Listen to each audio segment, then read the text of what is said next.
Mais uma escalada entre os Estados Unidos e o Irã após vários dias de relativa calma. A Jordânia interceptou 5 mísseis balísticos lançados do Irã contra as forças americanas em seu território durante a noite, segundo os Estados Unidos. O Comando Central classificou como tentativa de ataque surpresa, após o presidente Donald Trump anunciar no fim de semana a suspensão dos ataques depois de 2 semanas de combates. Não houve uma resposta militar imediata dos Estados Unidos, mas, em outro desdobramento, Estados Unidos e Arábia Saudita atacaram juntos milícias apoiadas pelo Irã no leste do Iraque.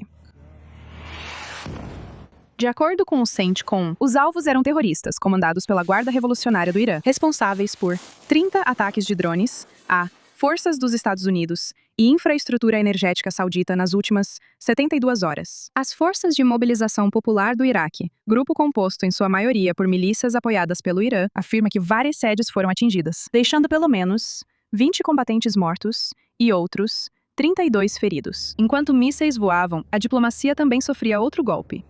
O Irã teria rejeitado uma proposta de Omã para compartilhar o controle do Estreito de Hormuz. Uma alta funcionária iraniana acusou os Estados Unidos e a Arábia Saudita de pressionarem Omã para avançar com seus planos, entre aspas, irrealistas. A rejeição relatada e os ataques renovados agora ameaçam os esforços para retomar o memorando de entendimento entre os Estados Unidos e o Irã do mês passado, tornando ainda mais incertas as perspectivas de avanço diplomático. Agora, Ariel Osseran, correspondente sênior do Oriente Médio, responde aqui no estúdio. De volta ao ar. As milícias iraquianas estão atirando, os Houthis estão atirando, agora o Irã, ataques diretos do Irã novamente. Onde tudo isso nos deixa? Ariel, preciso entender o cenário. Olha, David, estamos entrando agora no 6º mês desta guerra com o Irã. Agora ela mudou, evoluiu para várias questões diferentes. Mas, no fim das contas, os Estados Unidos e Israel começaram essa guerra para enfraquecer ainda mais o programa nuclear do Irã e derrubar o regime. Não é isso em questão. Estamos falando do Estreito de Hormuz. Falamos sobre ataques a países árabes do Golfo. Estamos falando agora sobre ataques sauditas ao Iraque. Estamos falando sobre Bab al-Mandab. Não estamos falando sobre a questão nuclear. Então, parece que o Irã está ditando o tom aqui.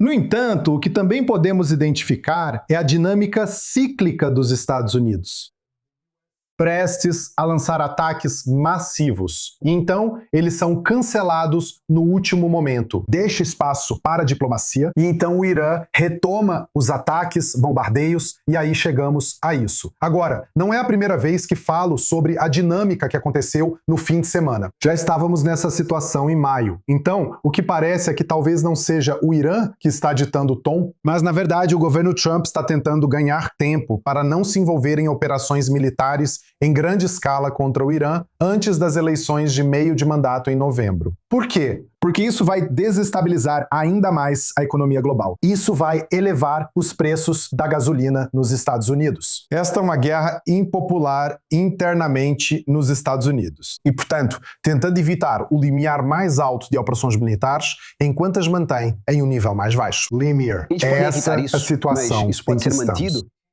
Quero dizer, essa é a questão agora. O Irã vai permitir que essa situação seja mantida? Veja as mensagens vindas do Ayatollah, do líder dos Houthis, das milícias iraquianas. Ouça os discursos do Hezbollah. Eles não falam de paz ou reconciliação, mas de jihad eterna e vingança. Estamos esquecendo algo? Que outro rumo isso pode tomar, se não uma escalada maior em algum momento? Bem, olha, temos que separar a retórica da ação. Quer dizer, estamos falando sobre um autoproclamado eixo de resistência. Então, a ideia deles é continuar com a jihad, com a resistência. E enquanto houver elementos para continuar resistindo, e isso é a presença militar dos Estados Unidos na região, e a existência de Israel, eles precisam seguir carregando essa bandeira. Vejo a retórica mais como, sabe, houve muita conversa sobre como a rede iraniana de grupos aliados foi desmantelada, que ela não é eficaz. Então, o que eles estão tentando mostrar é que ainda são relevantes. Eles ainda estão agindo, e como um corpo coeso, mas eles não estão levando o nível das operações militares em que estão envolvidos ao limite máximo. Eles não estão enfrentando Israel. Eles não estão tendo como alvo infraestruturas energéticas importantes nos países árabes do Golfo, excluindo a Arábia Saudita. E isso explica porque vimos uma operação conjunta muito rara entre os Estados Unidos Unidos e Arábia Saudita, em várias áreas contra milícias pró-Irã no Iraque. Agora, essa guerra começou com operações militares conjuntas entre os Estados Unidos e Israel. Estamos vendo operações conjuntas entre Estados Unidos e Arábia Saudita. Claramente, um eixo está se formando. Mesmo que os sauditas estejam se recusando a manter uma diplomacia aberta com Israel. Mas o que estamos vendo aqui é uma região lúcida. Os países árabes do Golfo reconhecem que não podem suportar esses ataques contínuos, seja diretamente do Irã ou por meio de seus grupos aliados. Sem responder. Essas respostas serão suficientes para servir de dissuasão contra Teherã? Isso é muito improvável, pois eles chamam atualmente as operações contra países árabes do Golfo de Operação Vitória, em contraste com o que chamaram de operações contra Israel. Isso era promessa verdadeira. Por que promessa verdadeira? Porque Israel atacou, então eles prometeram retaliar. Mas isso não é mais uma postura reativa, isso é a vitória deles. Este é o momento deles de impor esse novo tipo de status na região. No entanto, eles ainda estão se abstendo de levar as operações militares a níveis mais altos e a uma ofensiva militar em larga escala.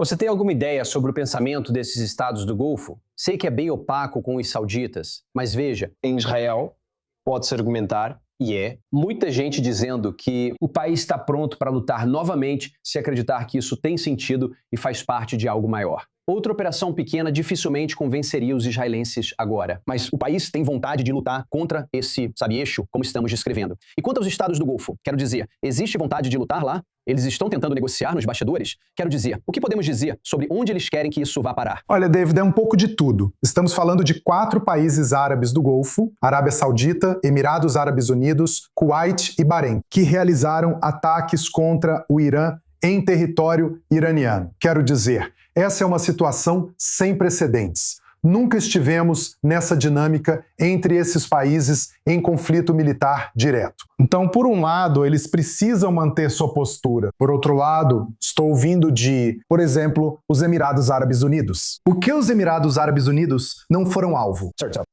Foi o país mais atingido, mais do que Israel ou qualquer outro país. Por quê? Pelo que entendo, há entendimentos entre Abu Dhabi e Teherã para evitar esses ataques. Por exemplo, há uma escassez de certos produtos no Irã.